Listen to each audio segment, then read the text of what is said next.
Donc, je t'en dire avec Lucifer, celui qui était responsable du ministère de l'adoration. Et quel était le rôle de Lucifer? Lucifer, c'était celui qui avait pour rôle de révéler la gloire de Dieu aux anges. Et puisque les anges, eux-mêmes ne s'approchent pas de Dieu, lui était là pour montrer un peu à quoi Dieu ressemble, comment est-ce que Dieu est. Et c'est ce que nous-mêmes nous sommes censés faire.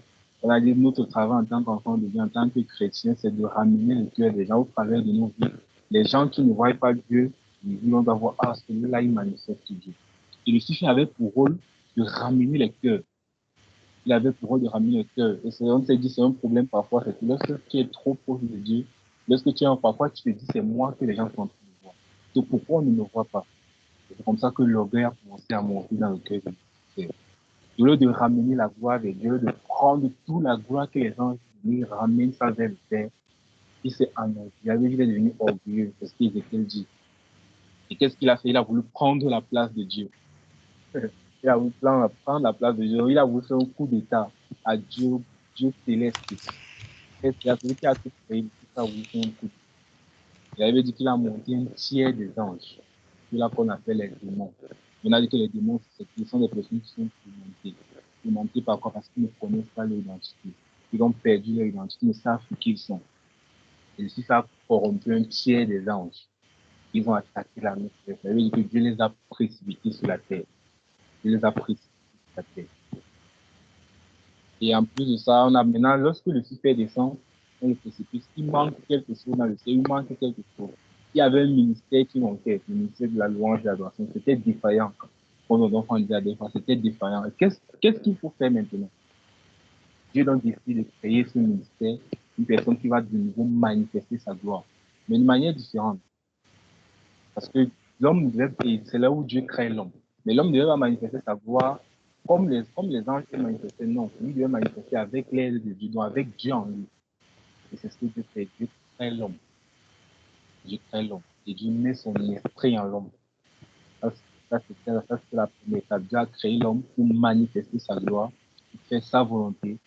Et il a fait quoi? Il a mis son esprit en l'homme. Et Dieu donne la terre à l'homme. Il met l'homme sur la terre. Voilà, moi je règne dans les cieux, le ciel m'appartient, mais moi je te donne la terre. Je te donne la terre pour que tu domines, parce que tu es de la même nature que moi, que tu domines sur lui. Et il met l'homme dans un jardin. Et il dit à l'homme, tout ça t'appartient, mais il y a deux choses qui ne doivent pas toucher. Il y a deux choses qui ne doivent pas toucher. Et tant que l'homme restait dans l'obéissance à Dieu, tant que l'homme restait dans l'obéissance à ce que Dieu lui demandait, l'homme était esclave. Parce que tu es esclave de celui que tu écoutes. Et ta vie, c'est le résultat de ce que tu as entendu. Qu'est-ce qu'on t'a dit? Qu'est-ce que Dieu avait dit à l'homme? Ne mange pas. Et tant que l'homme restait dans l'optique qu'il ne mangeait pas, il restait dans la volonté de Dieu. Tant que l'homme restait dans je ne mange pas, je ne sais pas ça, parce que Dieu m'a demandé. Dieu m'a demandé. Il était dans la volonté de Dieu. C'est-à-dire que Dieu a créé l'homme avec le libre arbitre. Ça veut dire Dieu n'impose pas. Dieu ne te force pas. Dieu te dit, voilà, j'ai mis devant toi le bien et le mal. Il avait donné à l'homme le libre arbitre. Tout dit quoi? C'est vrai, Dieu a dit à l'homme ne fais pas. Mais c'est pas Dieu de décider après si l'homme va faire ou pas. L'homme peut décider après, mais si tu m'as dit, je ne sais pas. Je ne sais pas ce que tu m'as dit. Que Dieu a mis la capacité dans l'homme. Parce que l'homme est comme Dieu de la même nature. Il est libre de choisir. Dieu n'impose rien à personne. On voit ce qui s'est passé. Le serpent est venu là mentir la femme. Elle lui dit que ses yeux sont ouverts. Elle a vu que c'était agréable à manger la violence. Il a aussi mangé. Il a aussi mangé. À partir de ce moment, il a vu que le péché est entré dans la terre. On a dit, pourquoi est-ce que Dieu n'a pas réagi? Dieu était là, Dieu voit tout. Il n'est pas venu dire, Adam, ne mange pas. Parce que Dieu n'entre pas dans les affaires des hommes si les hommes ne l'aiment pas. L'homme était dans une situation critique. Dieu ne pouvait pas entrer parce qu'il n'avait pas invité. Et on a dit la dernière fois, Dieu a donné le libre arbitre à l'homme. Oui, tu as choisi ta voie. Dieu n'entre pas dans les affaires des hommes qui n'ont pas invité. Parce que Dieu lui-même dit, la terre, c'est la terre des hommes. Il ne peut pas réagir. Si dans nos vies, on n'appelle pas Dieu, on ne demande pas, Seigneur, voilà, comment est-ce que je dois faire? Dieu ne va pas entrer. Donc Dieu entre où on l'invite. Et Adam a désobéi. C'est comme ça que le péché est entré. Et on a dit quoi plus haut? On a dit plus haut que tu es esclave de celui que tu écoutes. Et à partir de ce moment-là, il fallait maintenant. Qu'est-ce qui s'est passé? Le diable a pris le pouvoir. Parce que maintenant, c'est le diable qui dominait. En écoutant le diable, c'est un peu comme si l'homme ouvrait la porte. Ok, tout ce qu'on m'a donné, je te le donne. Je te le donne. Il a donné le pouvoir. Maintenant, le diable qui dominait sur la terre. Tout ce que Dieu avait fait, maintenant le diable. Le diable dit à Jésus, je donne tes royaumes car elles m'ont été données. Il dit la terre, ça me dit à Jésus dans le désert. Tout pouvoir, ça j'ai le pouvoir. Qui a donné ça au diable? L'homme lui-même. Et il fallait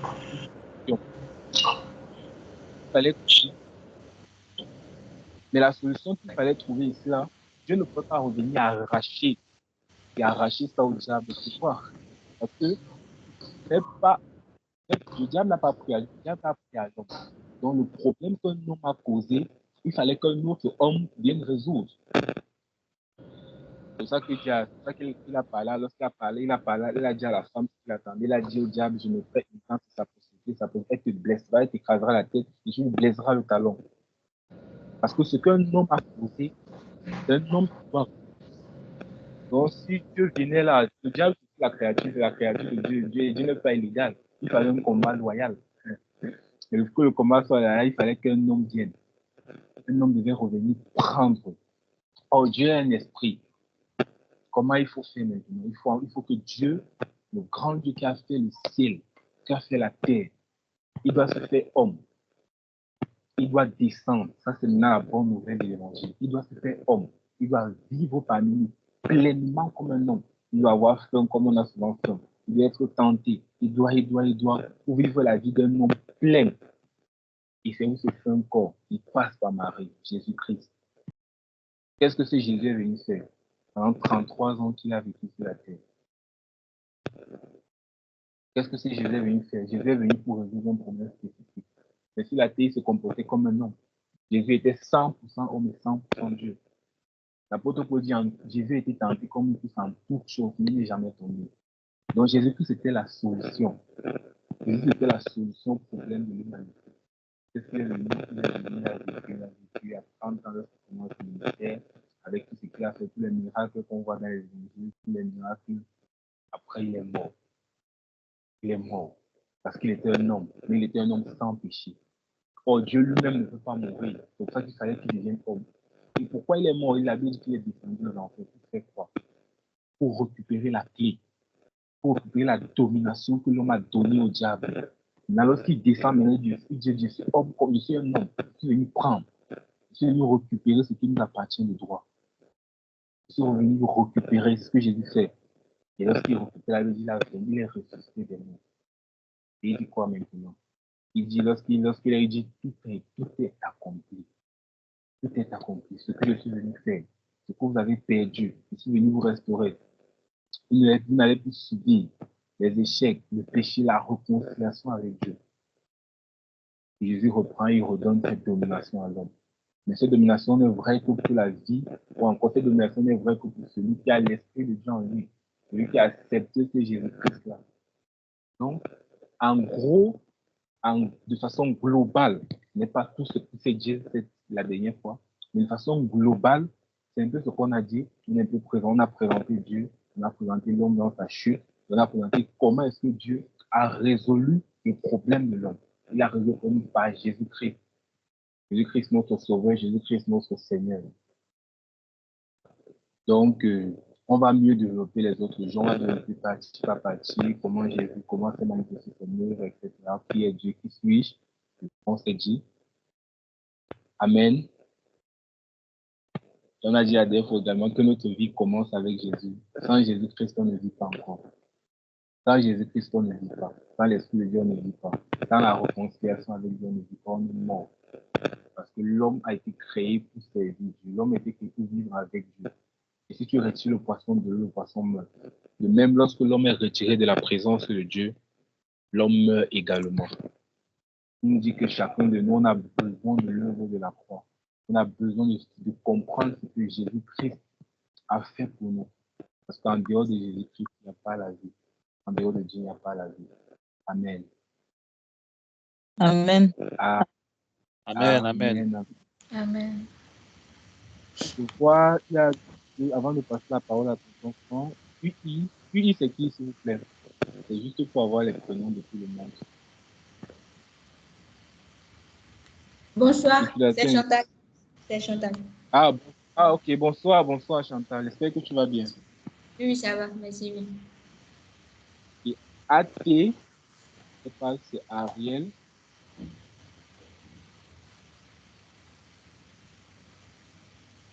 Ok. Bonsoir, tonton Franck.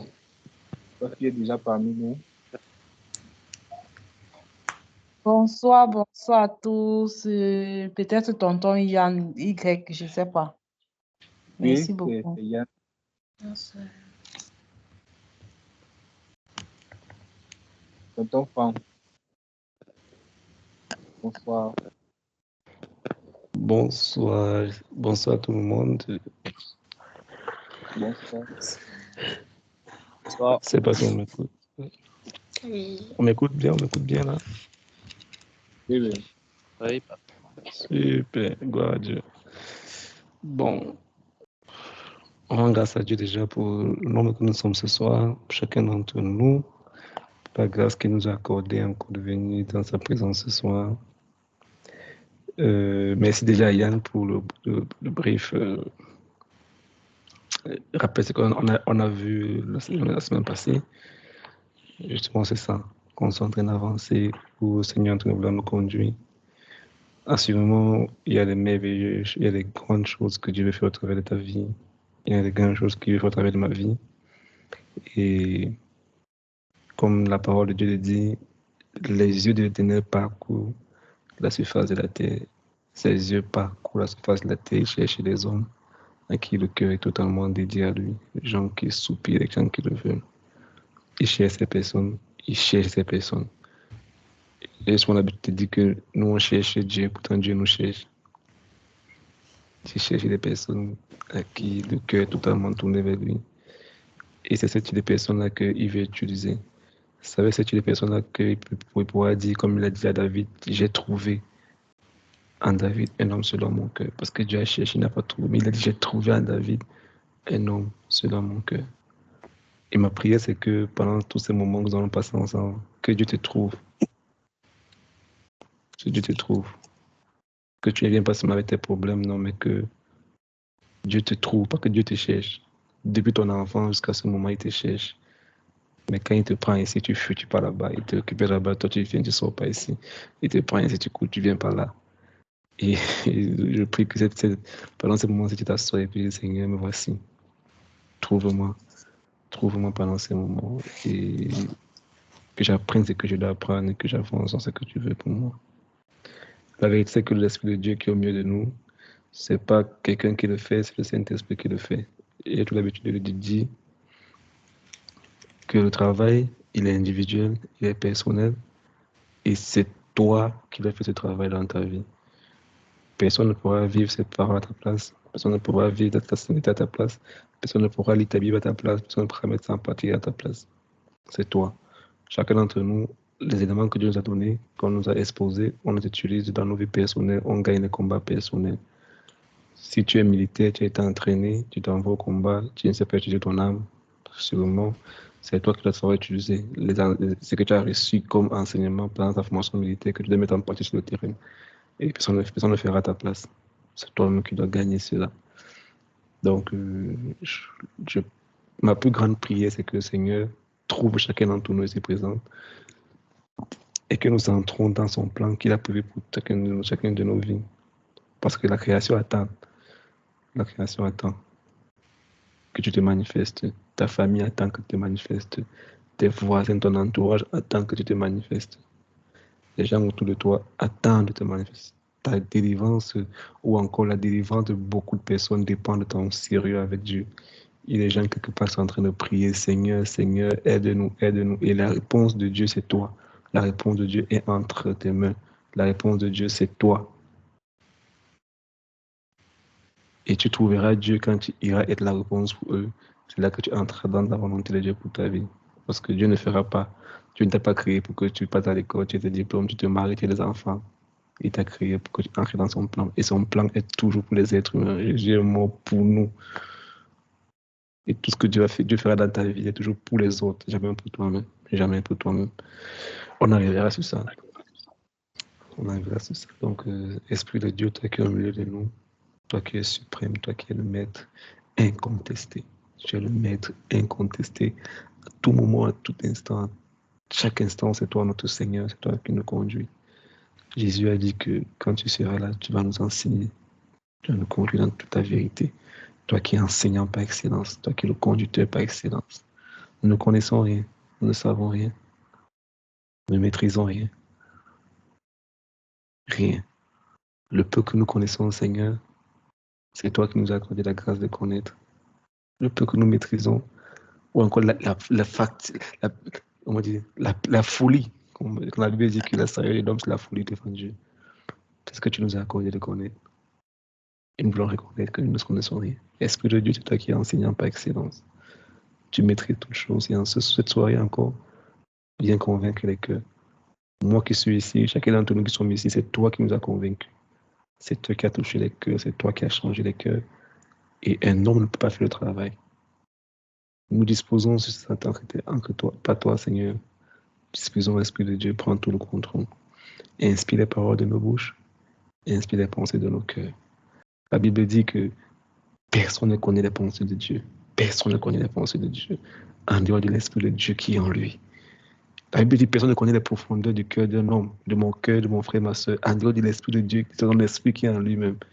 Et Esprit de Dieu, toi qui es en nous, toi qui es l'Esprit de Dieu, tu connais le lien qui est entre nous et Dieu le Père.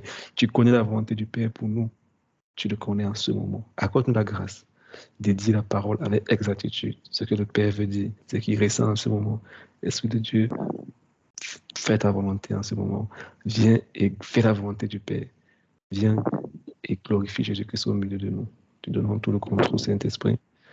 Manifeste-toi puissamment. C'est au nom de Jésus-Christ en qui nous sommes rassemblés ce soir que nous avons ainsi prié. Amen. Amen. Amen. Amen. Donc, comme Yann a fait déjà un bref, je vais dire, bref résumé, ce qu'on a vu la semaine passée dans ton introduction. Est-ce que tout le monde a vu l'image qu'on a partagée la semaine passée? Le tableau. La semaine passée, on a partagé un tableau de la vie chrétienne en global. On a montré ensemble. Qui a pris le temps de voir? J'ai reçu le devoir d'une seule personne. C'était Romina seule. Bon, c'est pas grave. Aujourd'hui, on va entrer en profondeur et il y aura un autre devoir aujourd'hui par la grâce de Dieu. Bon, on a vu ensemble, je vais repartager, pour ceux qui n'étaient pas là, je vais repartager. Je me mets dans le chat, je prends l'image et je remets au beau jour.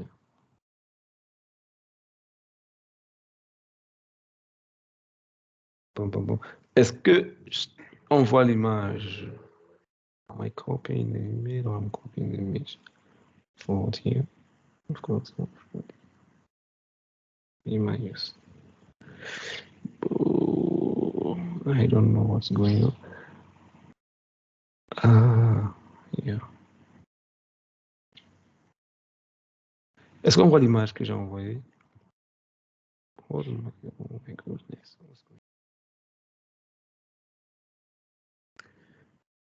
Vous voyez dans le chat, je ne sais pas pourquoi, je ne sais pas ce qui se passe. Je n'ai pas pu voir l'image. Tu n'as pas vu pour l'image? Bon, donne-moi un instant. 1 minute, please. I don't know what's going on.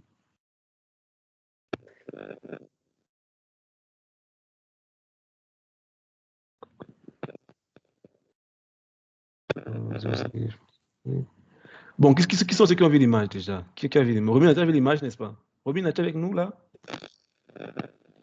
Romine a fait excuser. Elle est encore dans le taxi. Elle ne va pas tuer. Dès qu'elle va arriver, elle va désactiver. D'accord.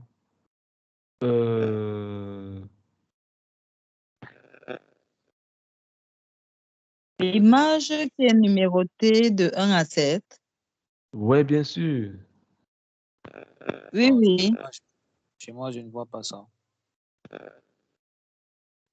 L'image est dans le chat.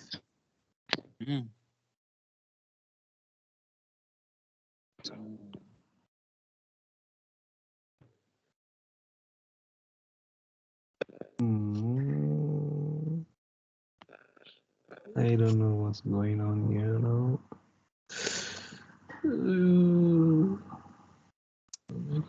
Oh my God. Ok, c'est bon. J'ai trouvé. Maintenant, j'espère que tout le monde voit maintenant. C'est bon, n'est-ce pas? Alors, tu as déjà partagé l'image. Chacun a pris Oui, c'est connaissance de bon. cela. Voilà, gloire à Dieu.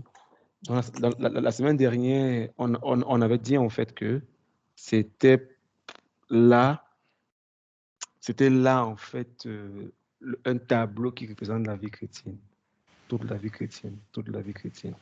Et aujourd'hui, on va essayer d'entrer en profondeur, on va voir ça un peu en détail. Comme on l'a dit, on est dans le premier module. On est dans le premier module qui est Dieu qui suit.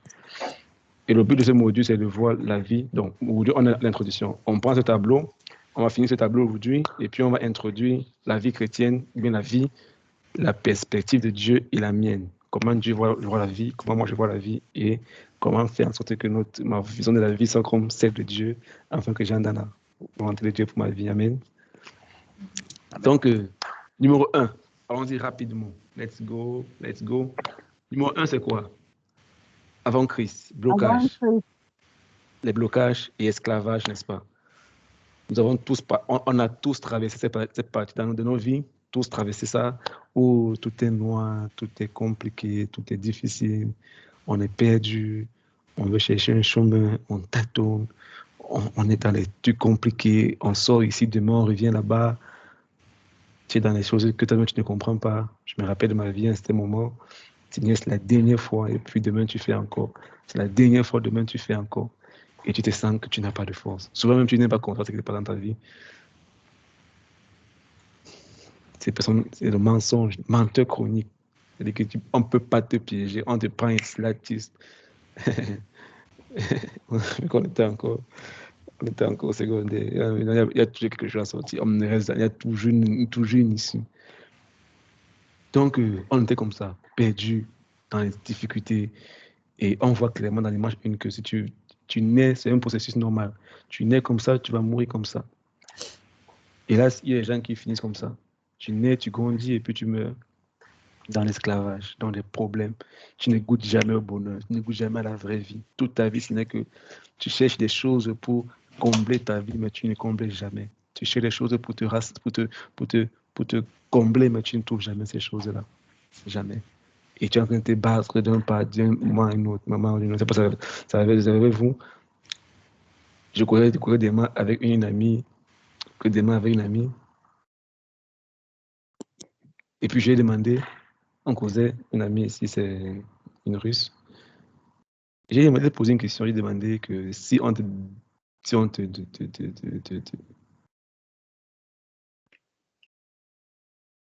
disait que tu as quelque chose à vivre, très peu de temps à vivre, et puis tu as toutes les ressources possibles, qu'est-ce que tu ferais?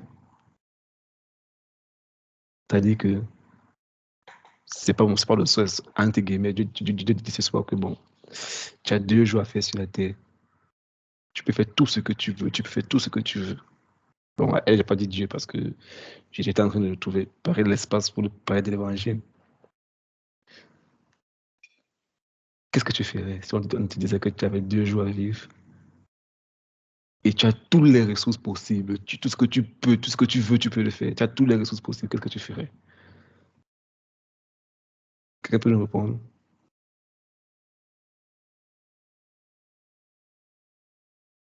Fimin, tu ferais quoi? Tu avais quelques jours à vivre et tu pouvais faire tout ce que tu voulais faire.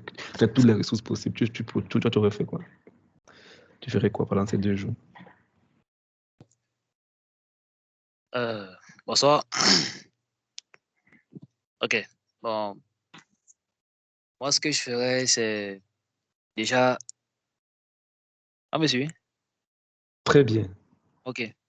Et dis-moi ce que je ferais par rapport à la question que j'ai seulement 2 jours à vivre et que j'ai toutes les ressources qu'il me faut. Ce qui sera un plus important pour moi déjà, c'est de me rapprocher d'abord de Dieu. Parce que je peux bien avoir toutes les ressources, l'argent, tout, matériel, tout, et tout, ce qui va avec. Mais si je n'ai pas Christ, je ne suis rien. Et je pourrais aussi Ok. perdre même cette vie-là après les 2 jours qui vont s'achever. Oui, justement, je ne te coupe pas. Mais imagine que maintenant, on te dit que tu as 2 jours. Qu'est-ce que tu vas faire? Qu'est-ce que tu ferais? Tu n'es pas enfant de Dieu, je ne connais pas Dieu. Tu as 2 jours à vivre sur la terre. Tu ne vas pas vouloir voyager, tu ne vas pas vouloir peut-être Ok. te Voilà. marier, le bonheur du mariage, peut-être aller quelque part dans un endroit où tu vas découvrir. Qu'est-ce que tu rêves, qu'est-ce que tu ferais en fait? Ok. Bon, là, maintenant, vu que ça entre dans un autre volet, que je me présente comme une personne, comme un enfant qui ne connaît pas encore Dieu, je ferai en fait tout ce Bon, que tu as entre dit. guillemets, Oui, entre guillemets, je ferai, donc je vais faire ce que je n'ai jamais fait dans ma vie. Donc, c'est quoi ce que c'est tu veux? C'est ça que on veut savoir. voyager, avoir de l'argent, tout, me marier, fonder une famille, aussi En 2 rapidement. jours. Donc, en 2 jours, oui. Ok, Tu vas faire ça d'accord, comment en 2 jours, frère? D'accord. Non, c'est son point de vue qu'il a donné. Qui le peut nous dire quoi? Lumière. Qu'est-ce que toi tu ferais? Bienvenue à Francine déjà. Bon, moi, je vais... Bon, on se rassemble en famille et puis on voyage, on marche. Donc, je vais surtout goûter à tous les mets du monde. Ok, Ouais. en 2 jours. Super. Et, C'est mes derniers 2 jours sur la terre, quoi. D'accord, super. Ok. Qui d'autre veut répondre? Qui d'autre veut dire quelque chose? Avant qu'on avance rapidement. Qui d'autre veut dire quelque chose à dire? Francine veut dire quelque chose? Tu ferais quoi, Francine?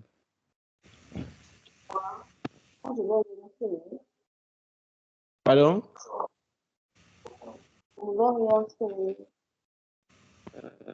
Je ne te suis pas.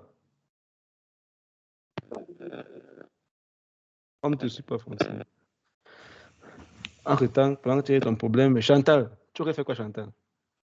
Donc, tu ferais quoi? bon, Bonsoir, Chantal. supposons que j'ai de l'argent.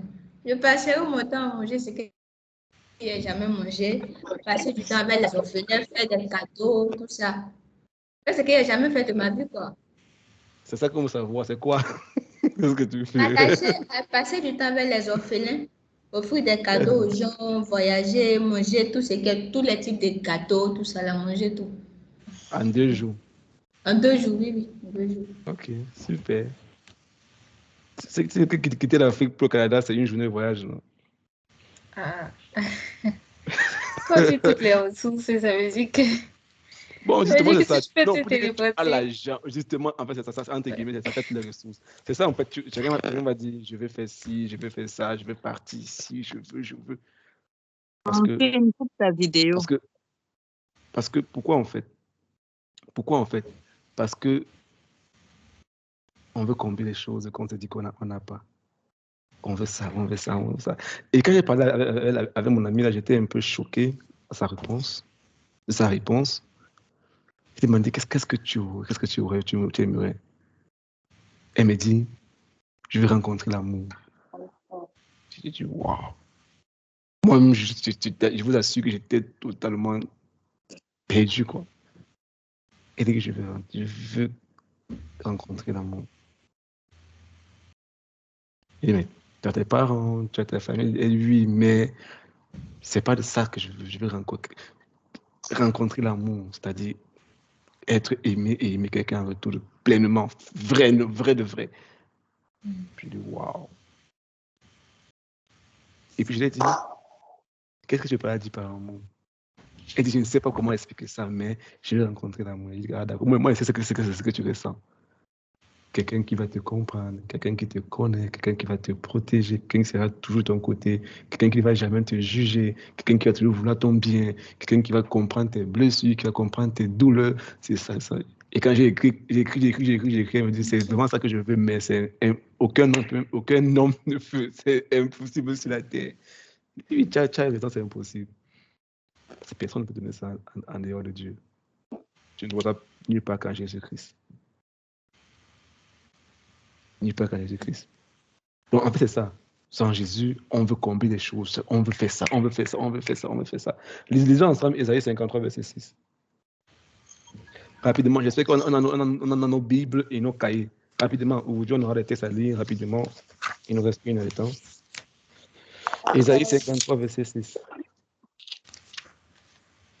Ésaïe 53, verset 6.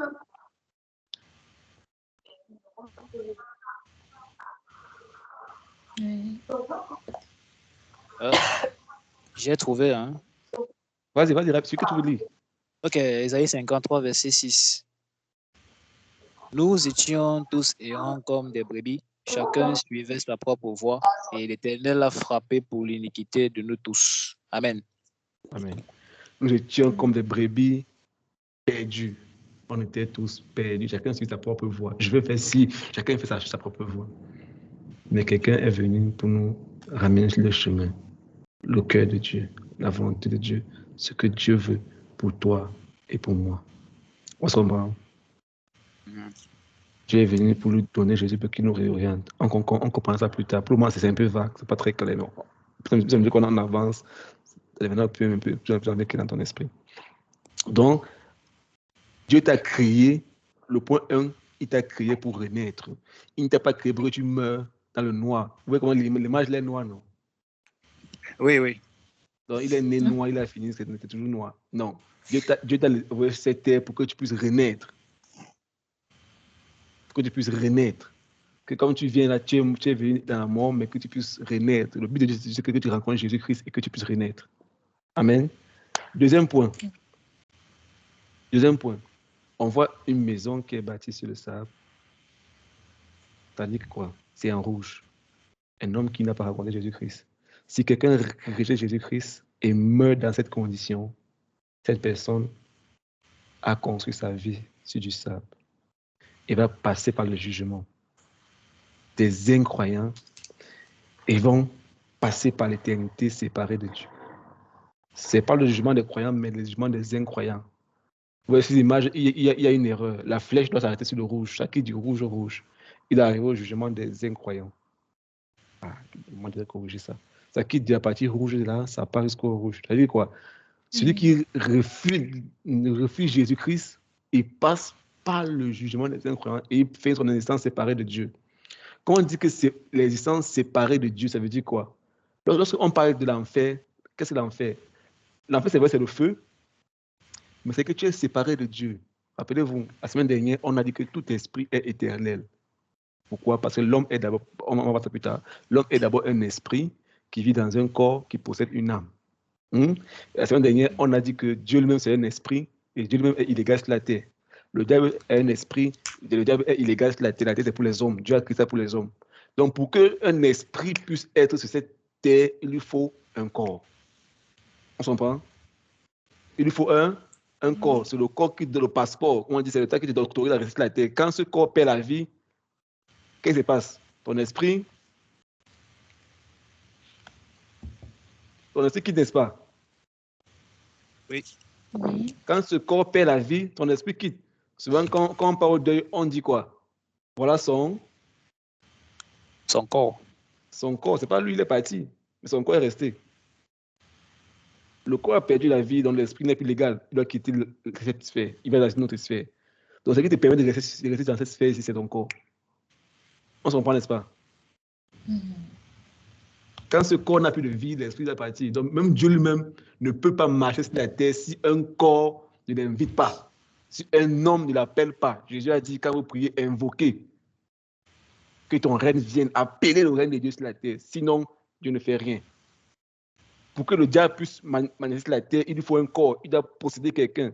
Pendant qu'on dort, quelqu'un se lève dans la nuit et puis fait des incantations. Il tue les poules, il fait des trucs. Il invite un esprit de venir. On se comprend? Donc, pour qu'un esprit puisse influencer la terre des vivants, il faut qu'un homme l'invite. Il faut qu'un homme l'appelle l'esprit là. Pour qu'un esprit tourmente ta famille, il faut qu'un membre de ta famille l'invite. Je fais le pacte avec l'esprit. Si tu me donnes l'argent, tous les enfants seront c'est zéro. Mes filles ne se marieront jamais. Il fait un pacte avec un esprit, il invite l'esprit dans la famille. S'il n'y a pas cette pacte-là, il ne peut pas entrer. Impossible. C'est clair, n'est-ce pas? C'est clair, n'est-ce pas? Oui, c'est clair. Oui. Donc, cette sphère, c'est pour les hommes. C'est comme Yann a dit tout à l'heure. Dieu a donné le pouvoir à l'homme, il va donner au diable qu'un homme est récupéré. Il faut que Dieu... Donc, ce qu'on a fait, c'est que quand tu viens et tu la vis, parce que tu meurs sans Jésus-Christ, tu t'en vas en enfer. Et là, c'est le jugement des incroyants. Quand on dit que tu es séparé de Dieu, ça veut dire quoi? Comme il disait aux autres éléments, moi, je sais que j'avais fui les cours de démonologie. Mais on nous enseignait en fait qu'il y a démonologie, c'est-à-dire quand on dit un démon, c'est un esprit qui est séparé de Dieu. Ça veut dire quoi? Quand on dit démon, ça veut dire que c'est un ange qui a quitté son sens, qui a quitté son repère, qui a quitté son existence. Et le fait qu'il ait quitté déjà sa source, il est déjà tourmenté lui-même. Tu comprends? Ça veut dire quoi? C'est un peu comme un poisson que tu le retires de l'eau. Comment il fait? Il est tourmenté, n'est-ce pas? Parce qu'il est sorti de sa sphère où il est, l'endroit où il se sent à l'aise. Imagine un peu comme ça que tu es comme ça, un poisson qui fait comme ça, et puis il ne meurt pas. Il gesticule pour toujours et toujours. Ça rend un démon. Donc un démon, déjà lui-même, il est tourmenté. C'est ça que la Bible dit que le diable peut se repentir. Rappelez-vous, la semaine passée, on a dit que quand l'homme a mangé l'arbre de la connaissance du bien et du mal, Dieu l'a mis hors du jardin. Pourquoi? Pas pour le punir. Bon, c'est une parenthèse. Comme tu me rappelles, une fois, j'ai enseigné à la catéchèse, un enfant m'a demandé, mais tonton Franck, mais pourquoi, quand le diable a péché, quand il a été déchu du ciel, pourquoi Dieu n'a pas pardonné? Pourquoi Dieu n'a pas pardonné? Dieu, c'est un Dieu d'amour, non? Pourquoi Dieu n'a pas pardonné au diable? On dit que nous, Dieu nous pardonne. Pourquoi Dieu n'a pas pardonné au diable? Pourquoi? Quelqu'un a la réponse?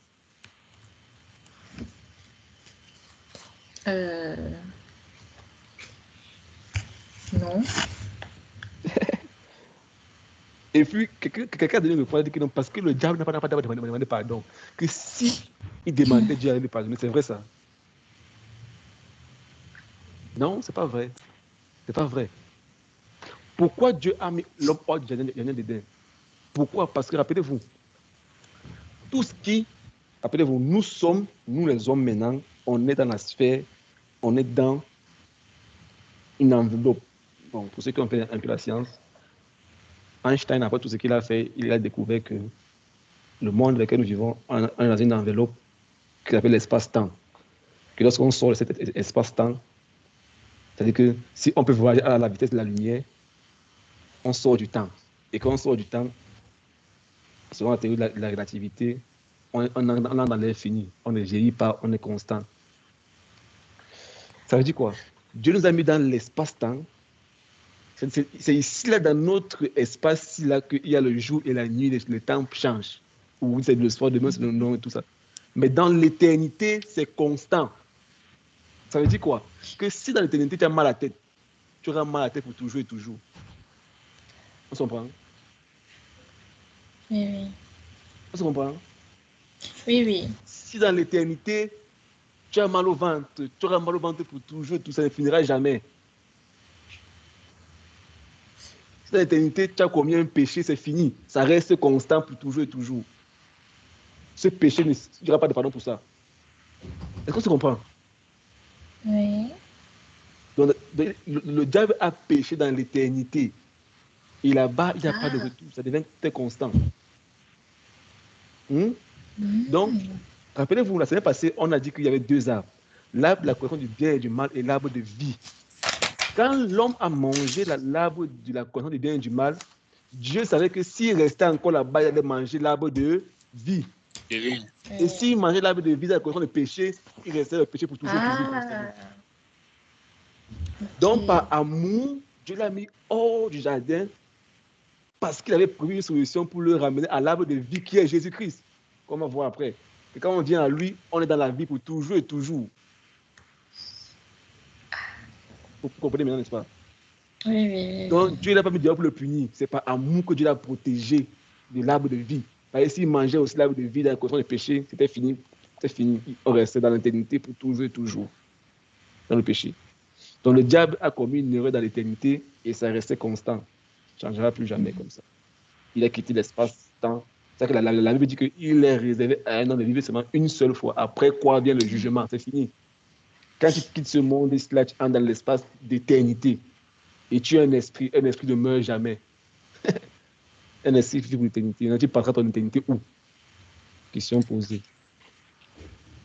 Soit tu seras avec Dieu, tu seras séparé de Dieu. Et quand tu entres dans l'éternité, il n'y a que deux espaces. Il n'y a pas le neutre. C'est soit tu es bien, soit tu n'es pas bien. C'est tout. C'est clair, n'est-ce pas? Oui. C'est clair, n'est-ce pas? Oui, oui, c'est clair. Voilà. Donc, c'est ce qu'on entend expliquer tout à l'heure. Ça veut dire quoi? Lorsqu'on vient maintenant dans la carte là, l'homme qui n'a pas connu Jésus-Christ finit l'éternité séparé de Dieu pour toujours et toujours.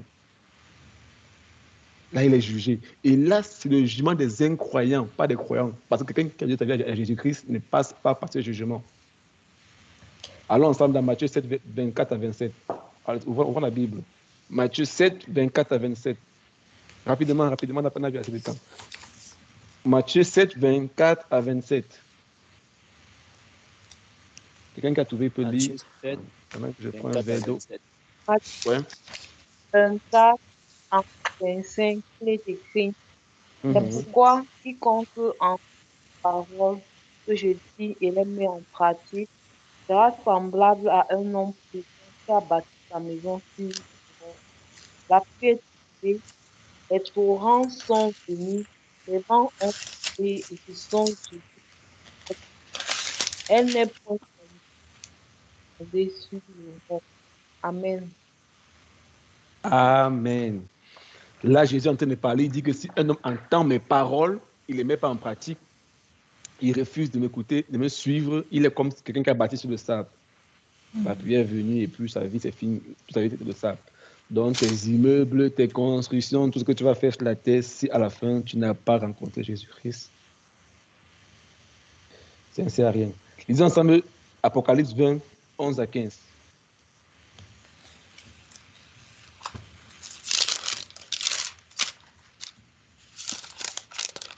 Apocalypse 20, 11 à 15.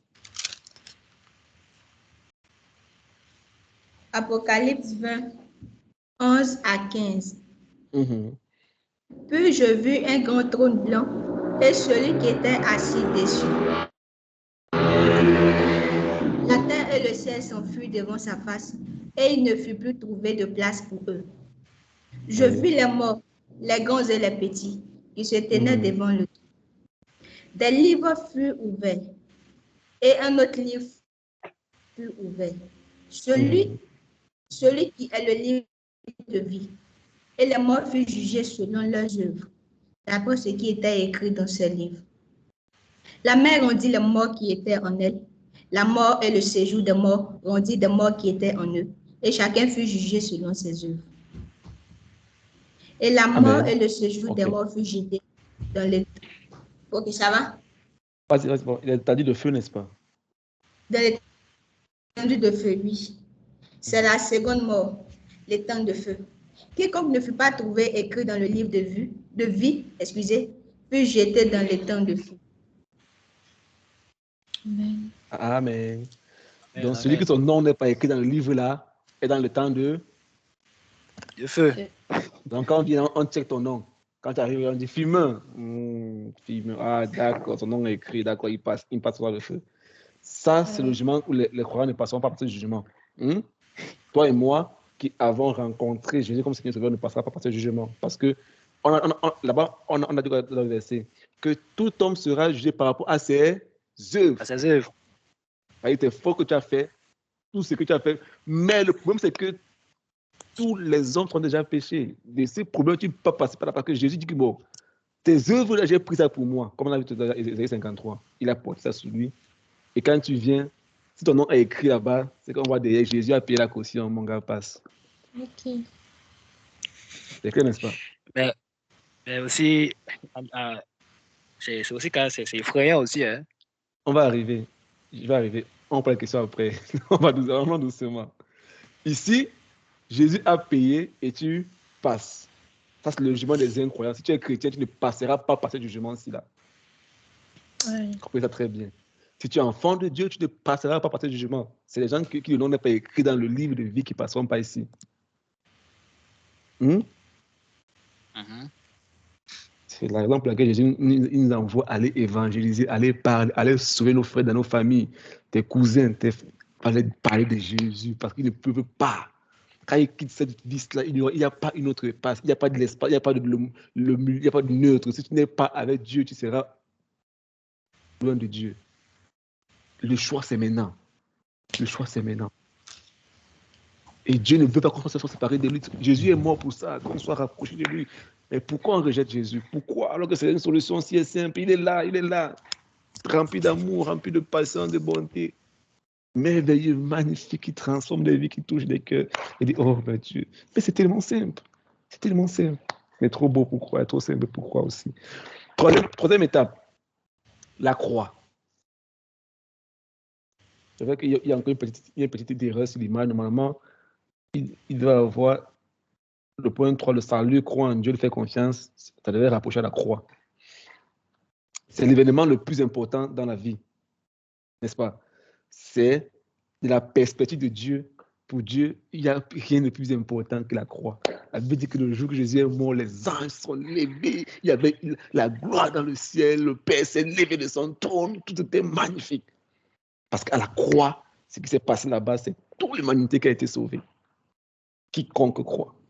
Donc, de la perspective de Dieu, l'événement le plus important, c'est quand tu viens à Jésus-Christ, tu passes par la croix, où tes péchés sont pardonnés, où tes fautes sont clouées, où tout ce que tu as fait comme passé, ça s'arrête là.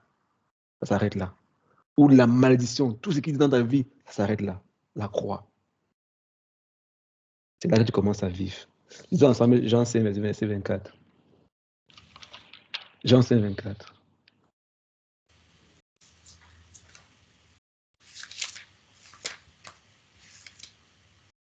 Jean 5, 24.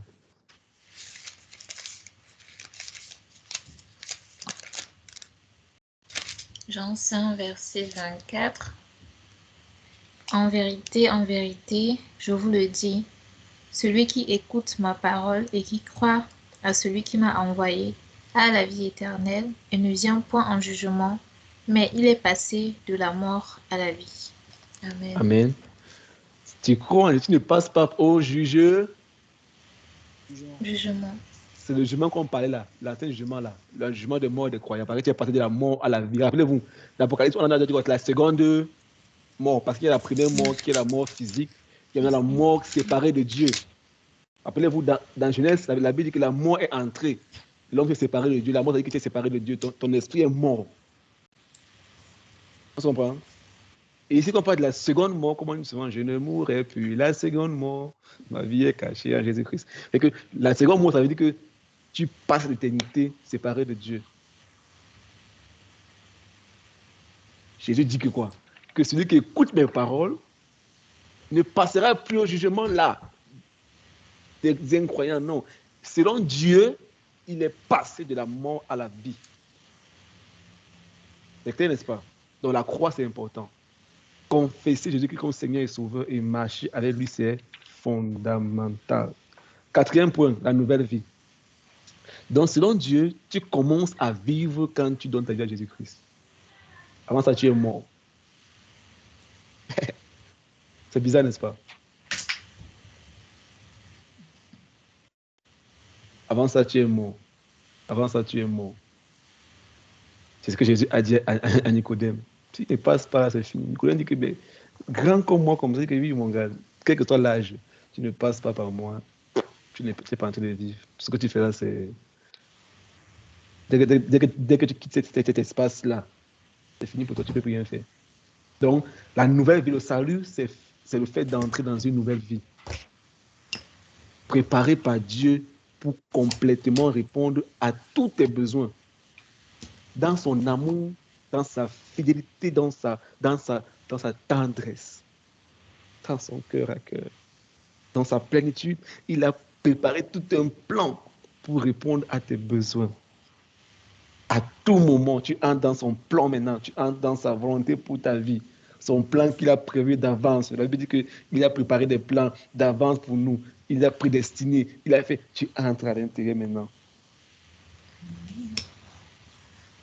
Tu dis quoi? Je suis introduit dans un concept, dans le plan de Dieu. Mais sans Jésus-Christ, Dieu peut t'utiliser, mais tu n'entreras pas dans le plan là. Il peut t'utiliser comme utilise certaines personnes, mais tu n'entreras pas dans la conscience de ça, dans le cœur à cœur. Le temps ici sur la terre n'est qu'une petite partie de son plan éternel pour toi. Donc quand tu viens à Jésus-Christ, le peu de temps que tu passes sur la terre n'est que quoi? N'est qu'une petite partie de son plan éternel pour ta vie. Tu es ancré à l'intérieur maintenant. On se comprend, n'est-ce pas? Maintenant, dans ça, il y a un processus qui est quoi? Comme on avait une graine, la graine qui est d'abord petite, Dieu met la sémence qui est d'abord la graine, comme maintenant là, Dieu a mis la sémence dans ton cœur, qui va germer, devenir un petit arbre, on devient un grand arbre qui portera des fruits.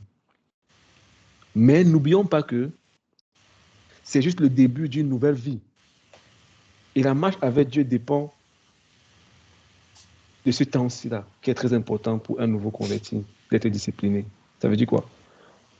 Ta marche avec Dieu va dépendre maintenant de comment, où tu vas arriver. Ça veut dire quoi? C'est comme un nouveau-né. Si un enfant est né, tu le prends, tu le déposes sur une table, tu le déposes sur un lit.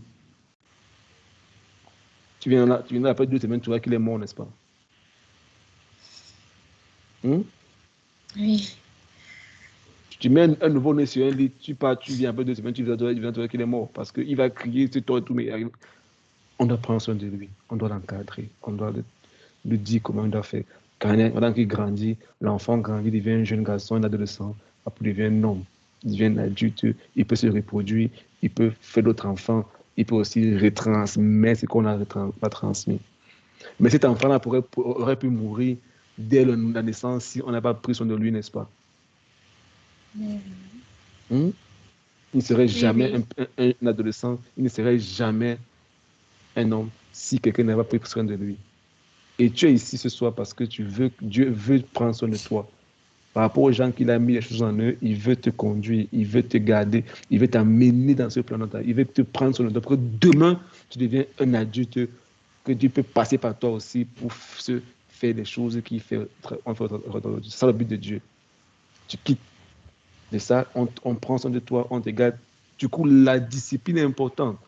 Il faut être assidu, il faut être discipliné, il faut être construit, il faut qu'on t'accompagne dans cela, sinon tu ne pourras jamais arriver nulle part. Tu vas mourir. Beaucoup de chrétiens sont morts à la naissance. Est-ce que de ta vie à Jésus, tu viens, Jésus te dit, Seigneur, ok, après c'est fini, tu rentres à la maison, tu es content, on a eu une convention, une retraite spirituelle, après 2 semaines, c'est parti. Ça a disparu. Le fait parti, tu retournes à tes mêmes habitudes. Pourquoi? Parce que tu ne t'es pas laissé conduire, tu ne t'es pas laissé enseigner. On n'a pas retiré tes couches, on n'a pas bandé, on n'a pas donné de lait à boire, on n'a pas répondu à tes besoins. Et du coup, tu es mort. Tu es mort dans tes problèmes, tu es mort dans tes difficultés. Mais ça t'arrivera plus au nom de Jésus-Christ. Parce que Dieu t'a conduit dans une bonne famille et par la grâce de Dieu, le Seigneur t'amènera où il veut t'amener au nom de Jésus-Christ. Donc, voir ensemble ce que la Bible dit par rapport à ça dans 1 Thessaloniciens 2, versets 7 à 13. Lisons ensemble 1 Thessaloniciens 2, versets 7 à 13.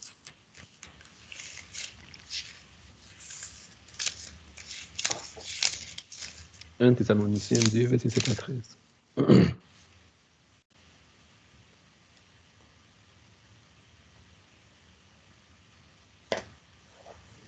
1 Thessaloniciens 2, versets 7 à 13.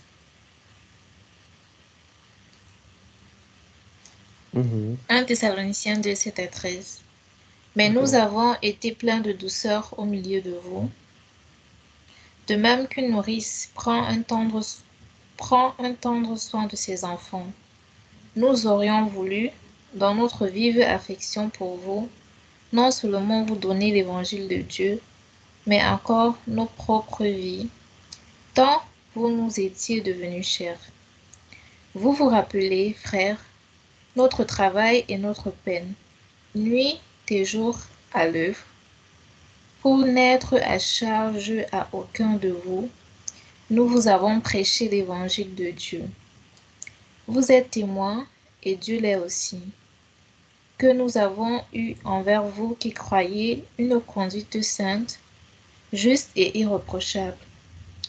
Vous savez aussi que nous avons été pour chacun de vous ce qu'un père est pour ses enfants. Vous exhortant, vous consolant, vous conjurant de marcher d'une manière digne de Dieu, qui vous appelle à son royaume et à sa gloire. C'est pourquoi nous rendons continuellement grâce à Dieu de ce qu'en recevant la parole de Dieu que nous vous avons fait entendre, vous l'avez reçue, non comme la parole des hommes, mais ainsi qu'elle l'est véritablement, comme la parole de Dieu qui agit en vous, qui croyez. Amen. Amen. Et comment Paul dit sur au Thessaloniciens, n'est-ce pas, qu'il a pris soin d'eux comme un père, n'est-ce pas, comme une nourrice, n'est-ce pas. Il les a gardés, il les a enseignés, il les a conduits, Paul qui dit ça, n'est-ce pas, pour que vous soyez matures, marchez comme Dieu veut. Amen. Amen. C'est clair, n'est-ce pas? C'est clair, n'est-ce pas? Oui. Voilà. Maintenant, le cinquième point. C'est le but maintenant, comme on dit tout à l'heure, c'est que, comme espérer, un arbre puisse produire des fruits comme un enfant qui devient un homme. Tu puisses produire des fruits, tu puisses te multiplier et produire des fruits. C'est ça que Dieu veut faire à travers de toi. C'est ça le but de ces moments, c'est que d'ici 2 ans, tu sois capable, comme Yann est en train de gérer, de prendre une salle, parce que Dieu va nous faire grandir. Il va envoyer les gens. Tu sois capable de dire, bon, moi je vais prendre 5 personnes, je vais conduire, je vais prendre 10 personnes, je vais l'encadrer aussi. C'est ça que Dieu veut dans ta vie. Qui sait, peut-être que ce seront les pasteurs, d'autres seront les grands ministères de Dieu, les grands chants, je ne sais pas. Mais il faut ces fondements, n'est-ce pas? Donc c'est ça le but de Dieu, que tu puisses entrer dans ton appel, dans la volonté de Dieu pour ta vie, que tu commences à vivre à l'intérieur. Amen. Amen. Maintenant, le point 6. Ça devient un peu plus sérieux. Le point 6, c'est quoi? La fondation de Dieu, ou encore mon option de concession. Ça veut dire quoi? Dieu a posé une fondation, Jésus-Christ, qui représente notre salut. Ceci est vrai pour tout croyant. Ça veut dire quoi? Quand tu donnes ta vie à Jésus-Christ, Dieu a mis la fondation, la base. C'est que si tu fais autre chose qui n'est pas Jésus-Christ, tu n'es pas le fondement de Dieu. Du coup, tu es en train de te faire ce que tu veux. Et quand tu fais ce que tu veux, tu attends les résultats que tu veux. Tu n'attends pas les résultats de Dieu pour ta vie. Mais Dieu a mis le fondement comme une maison qui est construite sur un fondement bien précis. Rappelez-vous, dans Matthieu, Jésus a dit que celui qui écoute les paroles ne met pas en pratique, n'a pas de roc, n'a pas de fondement, laisse le sable, déjà c'est fini pour lui, c'est zéro. On comprend? Oui. Maintenant, celui qui vient à Jésus-Christ est maintenant à commencer à bâtir sur quoi? Sur la fondation. Il n'est plus sur le sable. Dieu a déjà mis la fondation. On verra ça. Dieu a déjà mis la fondation. Donc, il n'est plus en train de bâtir sur le sable, il bâtit maintenant sur la fondation qui est Jésus-Christ. Dieu a déjà mis une fondation. Ceci est vrai pour tout croyant. Mais chacun d'entre nous avons le choix de construire sur cette fondation. C'est là maintenant qu'on va faire autre chose. Dieu a déjà placé la fondation. Vous voyez bien l'image 6. Il y a une maison qui n'est pas finie. Il y a une autre belle maison à côté qui est... Bon, je vais trouver une plus belle que ça, mais pas oublié. Maintenant, ça veut dire quoi? Le bâtiment représente quoi? L'usage de mes ressources, mon temps, mon énergie, mes possessions, mon corps pendant mon passage sur la terre. C'est ça qui donnera l'impression de mon bâtiment. Si on est tous enfants de Dieu, on a déjà tous la même fondation qui est Jésus-Christ. On n'est plus sur le sable. Maintenant, celui qui bâtit sur la fondation, ça dépend de qui veut bâtir sur ça. Ça veut dire quoi? Si je laisse le Saint-Esprit, qui est le maître constructeur, je le laisse utiliser mes ressources, il va utiliser le matériel de construction pour créer pour moi une structure avec de l'or, de l'argent, des pierres précieuses. qui vont durer éternellement. Mais si je ne laisse pas le Saint-Esprit travailler en moi, moi-même, je vais construire pour moi, sur le fondement qui est Jésus-Christ, une structure en bois, en paille, en terre qui ne va pas durer. On se comprend? Donc, on a le même fondement, mais ce qu'on bâtit dessus, ça dépend de chacun d'entre nous. Le matériel avec lequel on bâtit dépend de chacun d'entre nous. Mais si je laisse le Saint-Esprit utiliser mes ressources, quelles sont mes ressources? C'est mon temps, c'est mon énergie, mes possessions, mon corps. Je le laisse y bâtir pour moi une maison magnifique en or, en argent et tout. Mais si je veux le faire pour moi-même, je bâtis pour moi une maison en paille. Lisons ensemble 1 Corinthiens 3, 10 à 15.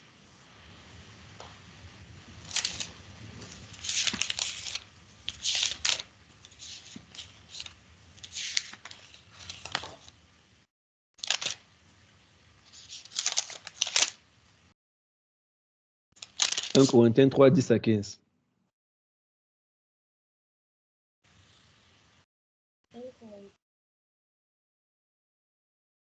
Selon la grâce de Dieu qui m'a été donnée, j'ai posé le fondement. Romina, ton volume est un peu bas. Je vais dire un peu plus fort là, s'il te plaît.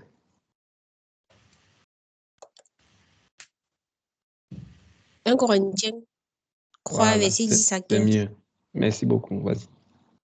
Selon la grâce de Dieu qui m'a été donnée, j'ai posé le fondement comme un sage architecte et un autre bâti dessus. Mais que chacun prenne garde à la manière dont il bâtit dessus. Car personne ne peut poser un autre fondement que celui qui a été posé, savoir Jésus-Christ. Or, si quelqu'un bâtit sur ce fondement avec de l'or, de l'argent, des pierres précieuses, du bois, du foin, du chaume, l'œuvre de chacun sera manifestée, car le jour la fera connaître, parce qu'elle se révélera dans le feu, et le feu éprouvera ce qu'est l'œuvre de chacun. Si l'œuvre bâtie par quelqu'un sur le fondement subsiste, il recevra une récompense. Si l'œuvre de quelqu'un est consumée, il paiera sa récompense pour lui. Il sera sauvé, mais comme au travers du feu. Amen. Amen. Est-ce que quelqu'un peut lire pour nous ça dans l'une seconde? Merci beaucoup, Romina. Ta version est expressive, mais je veux qu'on lit un peu dans l'une seconde. Quelqu'un lit seconde? Chantal, Oui. C'était tu as lui, quelle ce version? qu'on- C'est le Une second. seconde? Il y a aussi parole de vie, ça peut aller. Vas-y, va dans parole de vie.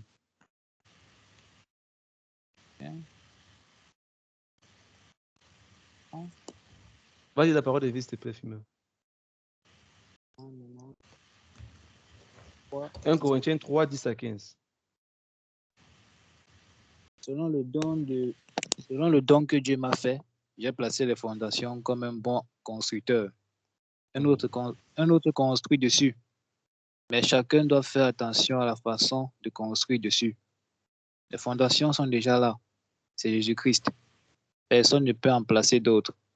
On peut construire sur ces fondations avec de l'or, de l'argent, des pierres précieuses, du bois, du foin ou de la paille. Peu importe le travail de chacun, peu importe le travail de chacun sera visible et on le connaîtra le jour du jugement.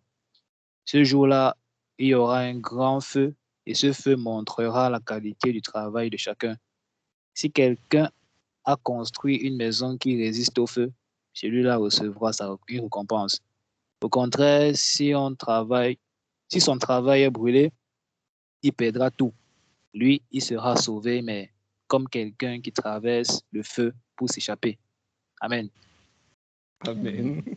C'est clair, n'est-ce pas? Merci beaucoup pour ta version, Fumeur. C'est clair, non? Ça veut dire qu'il y a combien de jugements? 2. Voilà.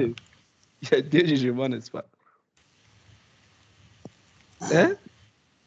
Oui. Et ça, c'est le jugement des croyants. Parce que les païens n'arriveront pas ici. Ils sont calés au premier jugement déjà.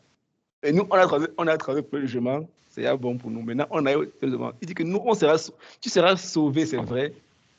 Mais comme quelqu'un qui traverse le feu, c'est-à-dire que même ses habits sont brûlés, quoi. Il traverse le feu, il court, c'est vraiment, il fuit, c'est vraiment. Donc, tout ce qu'il a fait de sa vie chrétienne, les pailles, tu as conservé le bois, ça va passer par le feu. Ça sera consumé par le feu. On se comprend? Mais la maison qui est en or, qui est en argent, en pierre précieuse, c'est le Saint-Esprit qui l'a bâti au travers de toi. Mais comment, à quel point tu le laisses travailler dans toi? Comment tu le laisses faire cette œuvre de toi? Parce qu'on a tous le même fondement. Il n'y a pas un autre fondement. Donc, il y aura 2 jugements. 2. Nous, on ne passera. Là, il vient dit quoi? Qu'il sera sauvé. Mais il n'aura aucune récompense. On se comprend? Oui. Il va comme quelqu'un qui traverse le feu et puis il pousse en chouette le feu. Et puis tout ce qu'il a fait, c'est bien, c'est disparaît parce qu'il a fait ça de lui-même. Ça ne peut pas maintenir, ça ne peut pas passer par l'épreuve de feu. Quand quelqu'un vient à l'église, il vient chanter pour qu'on lui voit. Ma soeur. Le jour qu'on tape pour le micro, c'est des problèmes. Mon gars, tu t'es bâti besoin pour toi-même.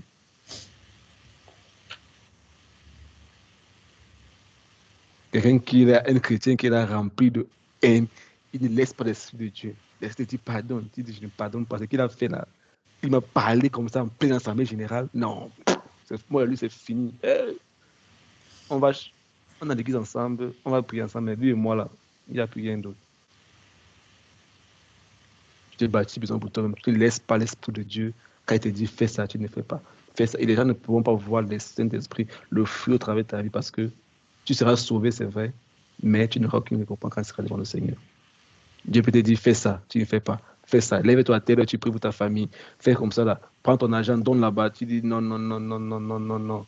Non, non, non, non, non, non, non. Je n'ai même pas déjà de ça comment quand je n'ai pas. Va faire telle chose à telle personne. Fais comme ça, tu dis que je n'y fais pas. Je fais comme je veux. Je fais comme je veux. Là, tu t'es bâti besoin pour toi. Donc, tu sais Dieu à ta manière, à toi. Il n'est pas le maître, il n'est pas le centre de ta vie. Il dit tu seras sauvé, c'est vrai, parce que tu as connu Jésus-Christ comme Seigneur et Sauveur. Tu l'as connu comme Seigneur et Sauveur, mais tu n'as pas l'Esprit Saint-Esprit bâti une maison au travers de toi. Et tes œuvres ne vont pas rester, ne vont pas durer. Tes œuvres ne vont pas perdurer parce que tu l'as voulu faire à ta manière. Tu as refusé de te mettre sous quelqu'un. Quand on te parle, on te discipline, tu te fâches. Papa comme ça, après il parle comme ça. Tout cas, je quitte l'église ici même déjà. Tu refuses qu'on te presse, qu'on te prépare. Tu refuses d'être humble. Tu refuses d'être douce, tu refuses d'être calme, tu refuses d'être patient. Tu laisses pas l'esprit te remplir. Quand il dit pardonne, tu pardonnes. Il dit prie, tu pries. Tu bâtis une œuvre. Il dit donne, tu donnes. Quelqu'un t'a prêté de l'argent et puis il ne te rembourse pas. Il dit laisse tomber. Tu dis, Seigneur, je laisse tomber. Dans mes problèmes, il dit que non, laisse tomber. Et puis toi, tu pars raconter à tout le monde à l'église que le frère là, il paie l'argent, il ne remet jamais. C'est un malhonnête. Il dit que non, mon fils, tu n'as pas besoin de faire ça. Tu n'as pas besoin de faire ça. Laisse tomber, laisse tomber. Garde ton cœur, laisse tomber. Quelqu'un t'a offensé, pardonne, laisse tomber. Reste là, garde-moi, reste là. Laisse l'esprit te conduire. On se comprend? Là, on a que le grand travail commence. Le point numéro 7. Les 7 versets parlent d'une rémunération éternelle au tribunal de Jésus-Christ. En ce moment, chaque croyant sera individuellement devant Jésus-Christ pour recevoir une récompense. Ce dont il ou elle a laissé le Saint-Esprit accompli au travers de sa vie, comme il y a ce que tout à l'heure. Mais rappelez-vous, là, il n'y a pas de peur. Il n'y a pas de peur de punition pendant cet événement. Mais juste que certains n'auront pas de récompense. Car tout ce qui est en bois sera consumé par... Il ne peut durer, n'est-ce pas? Mais c'est encore clé de souligner qu'il n'y aura aucun païen à ce niveau-ci. Donc, il n'y aura pas de crainte de jugement, il n'y aura pas de punition, mais il n'y aura pas de récompense. Parce que Paul dit, vous recevez la couronne de gloire. La couronne de gloire. Ceux qui n'ont pas de couronne, ceux qui n'ont pas laissé l'Esprit de Dieu, n'ont pas crucifié la chair, et laisser l'Esprit de Dieu se les manifester au travers d'eux. C'est qu'ils n'ont pas couru selon les règles de la course. C'est comme un match de football, n'est-ce pas? Il y a des règles qu'on a établies. Si le match est fini, toi tu viens, tu prends le ballon, tu tires dans les goals. On dit que mon gars, le match est fini. Le temps est passé. Tu ne respectes pas les règles, n'est-ce pas? On se comprend? Il faut jouer quand ça se joue encore. 90 minutes, c'est là qu'il faut jouer. Quand le match est fini, c'est fini. Tu vas là-bas, tirer dans les goals. Toi, tu es plein des règles du match. Et c'est celui qui a joué dans les règles à 90 minutes. Selon les règles, qui ne s'est pas drogué, qui ne s'est pas dopé, qui a suivi les règles du football, il gagne, c'est lui qui reçoit la coupe. Mais celui qui a triché, après, on se rend compte qu'il ne recevra rien parce qu'il n'a pas suivi les règles. Et Dieu a placé les règles là pour nous. Il n'y aura aucun païen à cela. Lisons ensemble rapidement 2 Corinthiens 5, 9 à 10.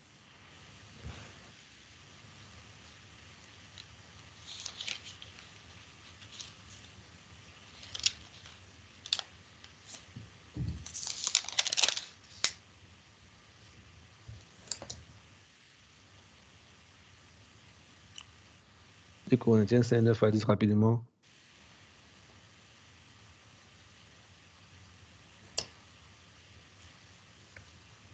« 2 Corinthiens 5, versets 9 à 10.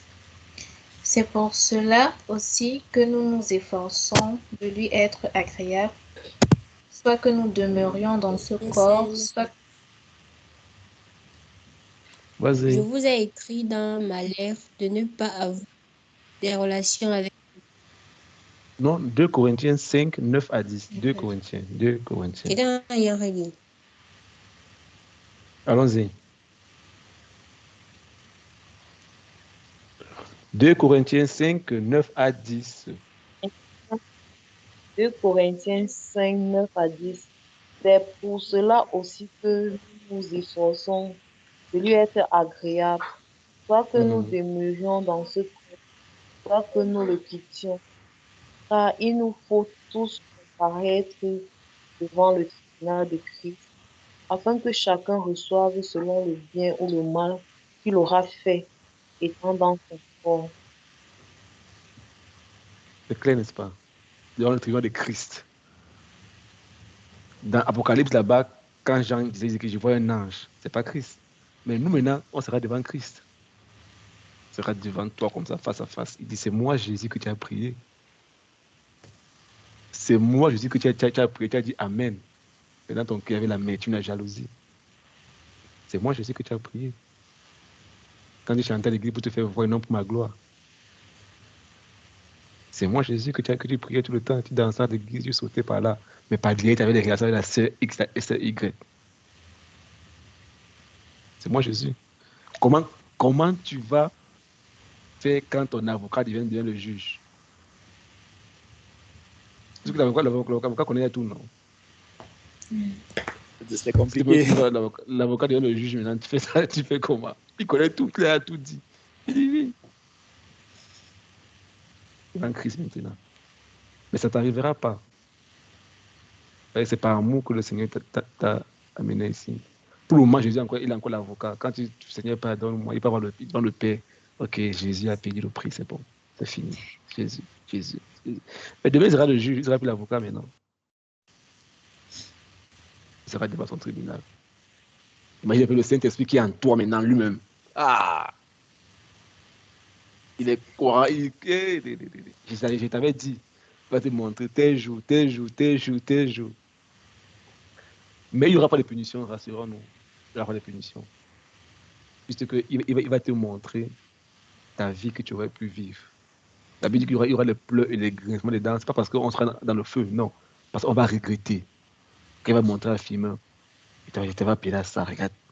Tu dis, et moi j'étais à en même temps, j'étais dans la souffrance comme ça toute ma vie. Alors que c'était ma part là-bas. Il dit oui. Il t'avait dit de faire ça. Tu n'as pas fait. Et puis tu vas pleurer amèrement. Que si j'avais écouté les pleurs, les grincements dedans. Voilà, c'est pas le feu qui va te sauver, non. Parce que tu vas regretter que si je t'avais laissé prendre le contrôle.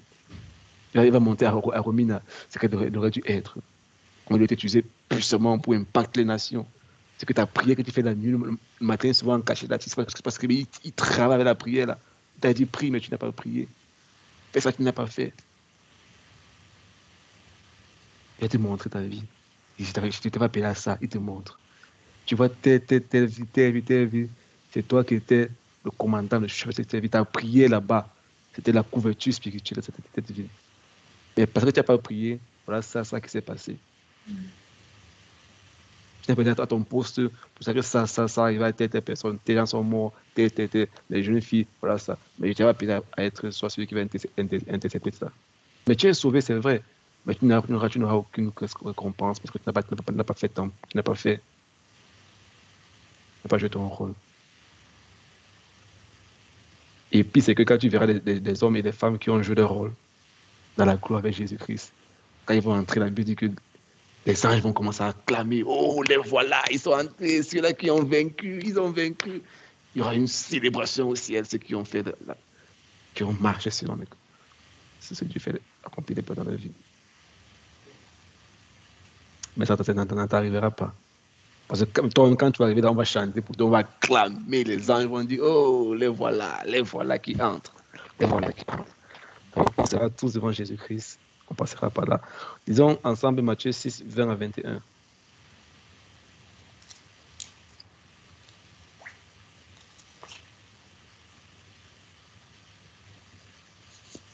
Matthieu 6, 20 à 21. Matthieu 6, 20 à 21. Mais amassez-vous des trésors dans le ciel, où la teigne et la rouille ne détruisent point, et où les voleurs ne percent ni ne dérobent. Car là où est ton trésor, là aussi sera ton cœur. Amen. Oui, c'est clair, n'est-ce pas? Donc ne te préoccupe pas, oh ma maison, oh si, c'est ça, c'est vrai, c'est important, on ne dit pas non. Mais que ton trésor soit le ciel, ton trésor soit Jésus-Christ, ton trésor soit ton amour, Jésus. Comme Paul pouvait dire non, rien ne peut me séparer de son amour, je reste avec Jésus, de tout mon cœur. Je marcherai avec lui, je lui ferai confiance tous les jours de ma vie. Pas un pas sans lui. Rien sans Jésus, non. Je sais que quand je quitte cette terre, c'est devant toi, Seigneur. Je ne veux rien sans toi. Je veux marcher, vivre avec toi, parler comme toi, faire ce que tu veux de moi. Les 7 étapes sont bien expliquées, n'est-ce pas? C'est clair, n'est-ce pas? Comment on dit? Clair, Toshna. Clair. Voilà. Donc, c'est ça les 7 étapes de la vie chrétienne. La naissance jusqu'à la mort. Mais quand tu as marché, tu as commencé les règles, tu as le ciel, récompense. Bon, maintenant, on entre, tout ce qu'on a vu là, c'est l'introduction. Maintenant, on entre dans le premier coup, maintenant, connaître Dieu. Est-ce que quelqu'un est déjà béni? Non? Quelqu'un est béni là, jusqu'à ce niveau? Ça va? La température, c'est bon? Oui. D'accord. Maintenant, on entend le premier sujet maintenant. Connaître Dieu. Sa perspective de la vie et ma perspective de la vie. Connaître Dieu, sa perspective de la vie et ma perspective de la vie. Il faut écrire déjà ça. Connaître Dieu, sa perspective de la vie et ma perspective de la vie. Le désir de Dieu pour moi est de grandir dans la compréhension de sa personne. Ça veut dire que quand on parle de ça, on fait une transition. Pour pouvoir recevoir ces couronnes de gloire, on en a dit tout à l'heure que ce n'est pas toi qui vas faire ça. C'est l'Esprit de Dieu quand tu le laisses travailler au travers de toi.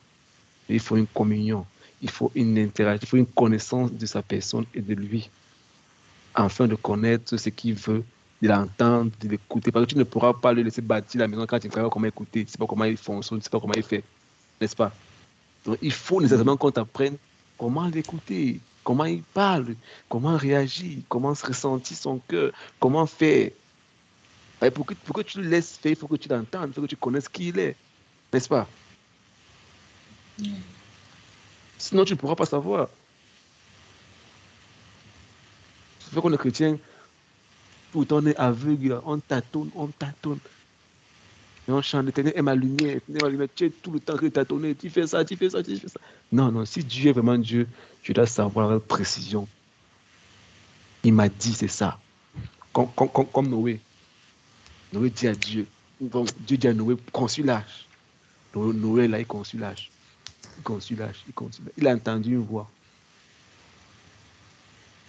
La Bible dit que la construction de l'âge a pris du temps. Plus de 100 ans. Parce que Noé a vécu longtemps. C'est pas peut-être un truc comme ça. Mais ça a pris un long période de temps. Il avait dit qu'à l'époque, là, il n'avait jamais plus sur la terre. Jamais plus sur la terre. C'était que la Noé qui descendait. Il n'y avait jamais de plus sur la terre. Jamais de plus. Il n'y avait jamais de plus sur la terre. Noé écoutait Dieu lui parler. Il conçut l'âge. Chaque jour. Noé, qu'est-ce que tu fais? Dieu m'a dit qu'il va pleuvoir. Ah bon? Mais mon gars, tu entends des choses, toi. Tu entends des choses, toi. Et puis, il dit, il mange, il boit. Noé, là, il travaille. Il a entendu, Dieu l'a parlé. Il s'est mis à l'œuvre. Il travaille. Jusqu'à ce qu'un jour, la pluie commence à tomber. Ah, qu'est-ce qui se passe? C'est que j'ai des nuées qui tombent beaucoup comme ça. Et ça tombe, ça remplit. Il peut pendant 40 jours, les gens sont morts. Pourquoi? Il a su écouter. Et ma prière, c'est que Dieu t'enseigne.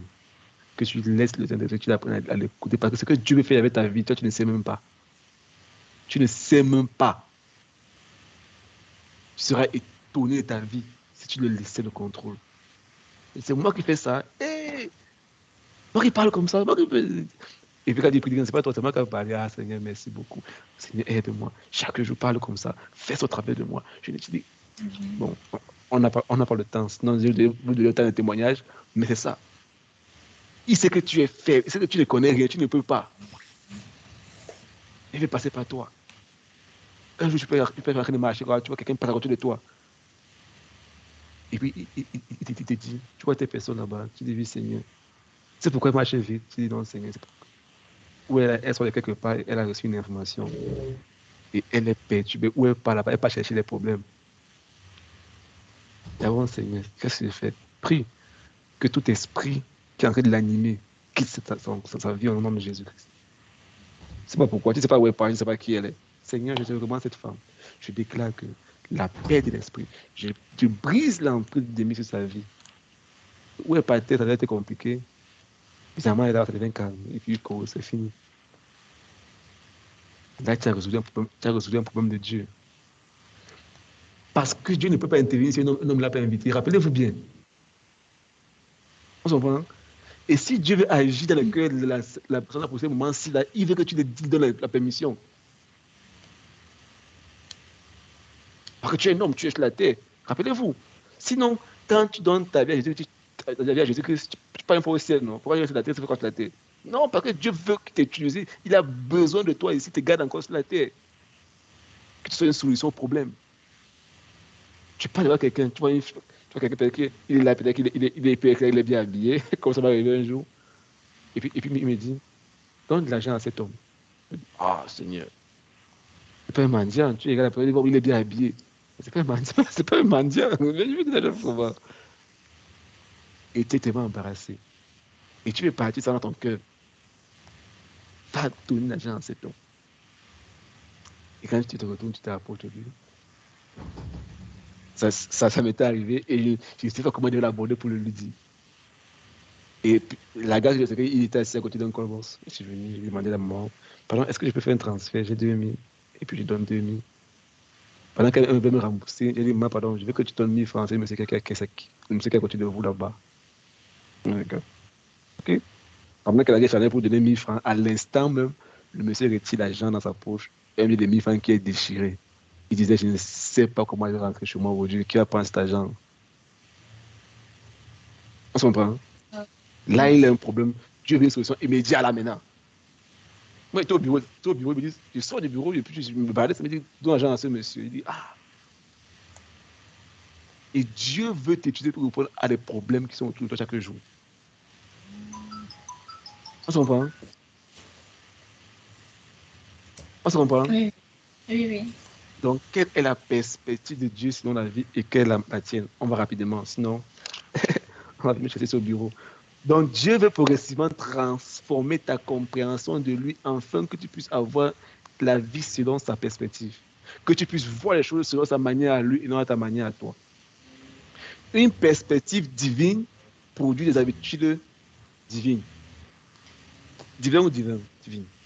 On comprend toujours. Il produit des habitudes quoi? Divines ou divin? Divine. Divine. Divine, voilà, merci beaucoup. Une perspective divine produit des habitudes divines. Ça veut dire que si tu vois la vie de la manière dont Dieu la voit, tu auras le caractère que Dieu veut que tu aies, tu auras le caractère de Dieu. C'est quand quelqu'un est dans la barque, il dort, et puis les gens sont là, il est là, il dort.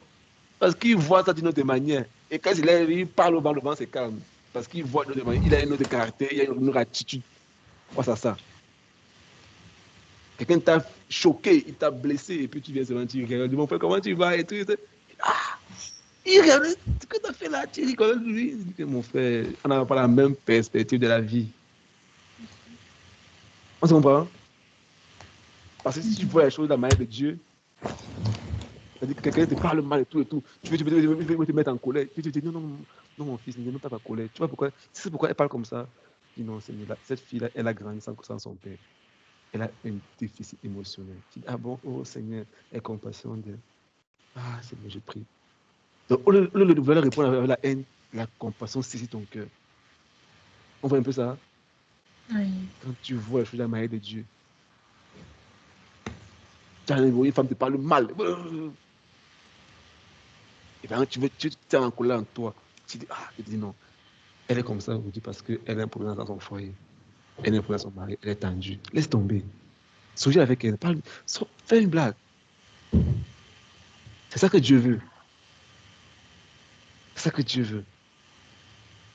Que tu vois la vie dans sa manière. Tu vois les problèmes dans les vies. Tu peux spotter sur son avis de quelqu'un. Tu dis, ah, tu vois quelque chose avec quelqu'un. C'est ça que Dieu veut pour toi. C'est ça que Dieu veut pour moi. Et il t'a mis là-bas au nom de Jésus-Christ. Donc, ça ne plaît pas à Dieu si tu changes juste un comportement, un caractère extérieur. Donc, il veut que ça soit interne, à l'intérieur de toi-même. Il va rapidement, pour finir rapidement aussi. Donc, Dieu veut que ma relation avec lui grandisse. Mais pour cela, je dois faire des choix conscients. Je le chercher de tout mon cœur, tous les jours. Donc, pour ne pas altérer le travail de Dieu, au travers de moi, je dois maintenir une nouvelle, honnête et enseignable attitude envers lui. Donc, chaque jour de ma vie, je dois avoir un caractère, il doit être ouvert, il doit être honnête, enseignable devant Dieu. Parce qu'il va te corriger souvent, il va t'arriver. Souvent, même tu vas parler à quelqu'un, tu rentres au soir, tu te couches, tu dors. Quand tu veux dormir, tu te rappelles. Regarde telle personne, vraiment, tu t'as parlé. Est-ce que tu as donné une parole? Est-ce que ta parole est remplie d'amour? Tu as parlé à telle personne, mais tes paroles n'étaient pas remplies d'amour. Ah bon, c'est tout. Il a écrit à la personne. Ah, mon frère, je t'ai parlé, je demande pardon parce que j'étais. Etc. Il faut être ouvert à enseigner, malheur entre ses mains. Malheur entre ses mains. Puisque lui seul te connaît réellement, ton rôle à toi, c'est de volontairement lui laisser faire un changement à propos de ta compréhension de toi d'abord, parce qu'il veut qu'il endommage ton ignorance, il te délivre de ton ignorance et te penser à toi-même. Mais la vérité, c'est quoi? C'est que Jésus-Christ est l'image visible de Dieu, du caractère de Dieu. Donc, c'est le moule dans lequel Dieu va te couler. C'est-à-dire que ce que Dieu fait dans ta vie, il va prendre Jésus, il va te couler à l'intérieur, et puis il va être un représentant de Jésus. Donc, tout ce que Dieu fait avec toi, ça va une représentation de Jésus-Christ. Je parle rapidement parce que on reviendra sur la semaine prochaine. C'est pour vous. C'est une introduction. C'est un peu rapide. Okay. Donc, le désir de Dieu pour moi, c'est de le connaître intimement, à un niveau qui dépasse une simple idée, une connaissance de Dieu. Dieu, c'est le Créateur. Non. Ça, c'est le niveau. Non, Dieu veut que tu le connaisses intimement, dans la profondeur. Dieu veut ça pour toi. Avoir une relation intime et profonde avec toi. Vous savez, la vie chrétienne, c'est pas le maraboutage. Hein. Que tu as un problème, tu appelles ton enfant, tu appelles Yann. Non, pour le moment, ça va. Mais d'ici 1 an, on va là, c'est pas ça. Tu as un problème, va prier toi-même. Ce qu'il te dit là. Hein? C'est pas le maraboutage que tu viens de voir. Eh, marabout, j'ai mal à la tête. Ah bon, tu as mal à la tête. Prends tes médicaments, tu viens encore demain. Ah, c'est le pied qui fait mal maintenant. Ok, va prendre ça. Non, c'est le dos qui fait mal maintenant. Non, c'est pas ça la vie chrétienne. les pasteurs et les responsables ne sont pas des marabouts. Non, non, non. On te montre le chemin, on t'apprend à le raconter toi-même. Tu as un problème, on dit, va prier. Tu dois avoir une relation intime avec que Dieu ne voulait jamais qu'un homme soit entre toi et lui. Non. Il veut lui-même te conduire toi-même chaque jour de ta vie. Il veut être au sein de ta vie toi-même chaque jour. Il ne veut pas passer par quelqu'un pour te dire quelque chose. Il veut te parler à toi, toi-même pour ta vie, toi-même, parce qu'il te connaît toi-même. Et il y a des choses dans ton cœur qui ne peuvent pas dire à quelqu'un d'autre. Parce qu'il t'aime, il ne peut pas t'exposer souvent. Il y a des choses que tu fais chaque jour qu'il ne peut pas dire. Il te cache, il te garde. Mais il veut passer dans ta vie toi-même pour faire les choses dans ta vie toi-même. Donc, Dieu veut ça pour toi. Une relation intime, que contact avec chaque jour. Mais la question est posée que est-ce que tu laisseras le Saint-Esprit faire ce travail dans ta vie? Rapidement, nous envoie deux images que vous allez devoir travailler avec ça durant cette semaine. Le devoir. Vous savez qu'on ne rien pas sans devoir, non? Hein? Donc, je vais ajouter là dans le chat deux images. Chacun doit prendre le temps pour travailler ça en semaine. Non,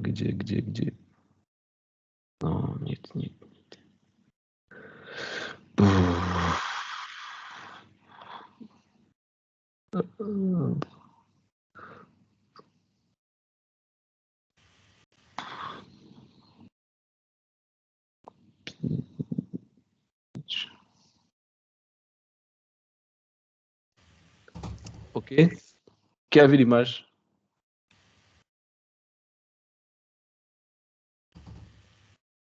Oui, c'est bon. Voilà. Vous avez vu, n'est-ce pas? C'est clair, n'est-ce pas, sur l'image? Dieu en haut, toi tu es en bas. Et puis, la perspective de Dieu, Dieu voit la vie comme ça, toi tu vois la vie en bas. Mais quand tu grandis spirituellement, tu es en train de changer de niveau, n'est-ce pas? Ah, ok. C'est ça le but. Oui, oui. Si tu es en bas, vous dites qu'ils sont en train de grandir spirituellement pour être au niveau de Dieu, pour voir la vie du haut et non plus du bas. Bon, on va s'arrêter ici pour aujourd'hui.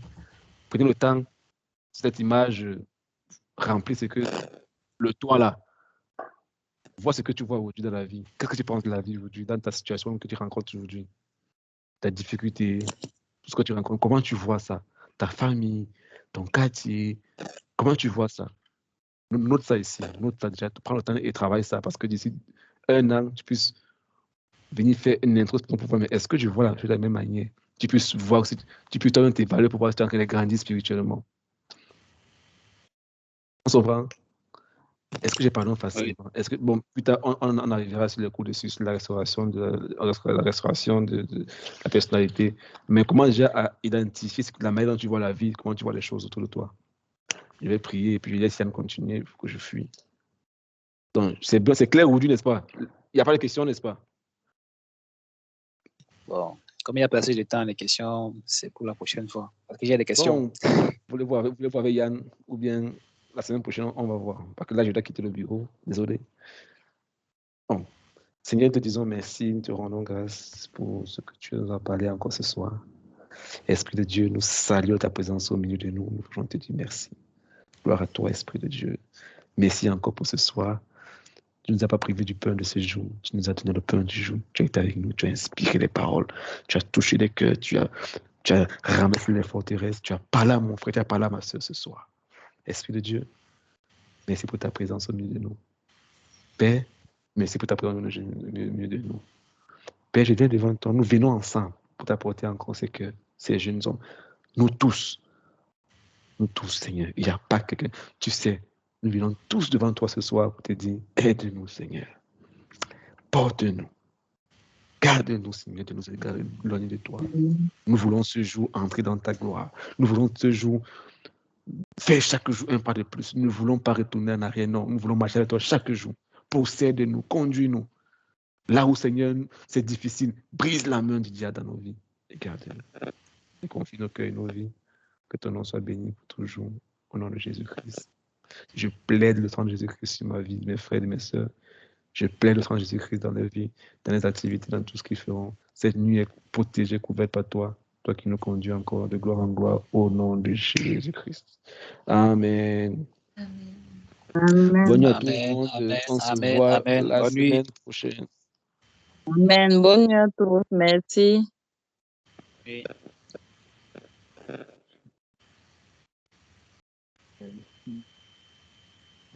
Ok. Gloire à Dieu pour cette soirée. Qui a été béni ce soir? Moi. À une seule personne. Moi également. Et puis on rend grâce à Dieu, on rend grâce à Dieu. Là, j'ai compris que ça porte vraiment du feu dans notre vie. Ce que l'apôtre Jacques disait, le but ce n'est pas seulement d'écouter la parole, mais c'est de mettre en pratique. Lorsqu'on écoute le message, parce que pendant l'enseignement, tu mets quelque chose dans ton cœur, tu mets une prière, tu t'arrêtes de dire, pour soi, Seigneur Jésus, simplement dans ma vie, Jésus. Donc, on ne dit pas de naissance. Nous sommes en Zoom et on se connecte dans le groupe, on se connecte dans le groupe général. Pour une heure de prière. Je ne sais plus les légumes. Je pense qu'on a rappelé les modalités ce matin. Ceux qui sont malades, qui ont des difficultés, ceux qui sont malades, et également les devoirs. N'oublions pas les devoirs. Il y a souvent d'envoyer les devoirs et on rédige et on envoie à l'avance. Est-ce qu'on s'est compris? OK. Ok, bon, on se dit à demain. On se dit à demain. Bonne nuit à tout le monde. Que le Seigneur nous garde, que le Seigneur veille sur chacun d'entre nous. Au nom de Jésus-Christ. Amen. Amen. Amen. Amen, Bonne amen. nuit. Amen. Bonne nuit. Bonne nuit à tous. Bonne nuit à vous.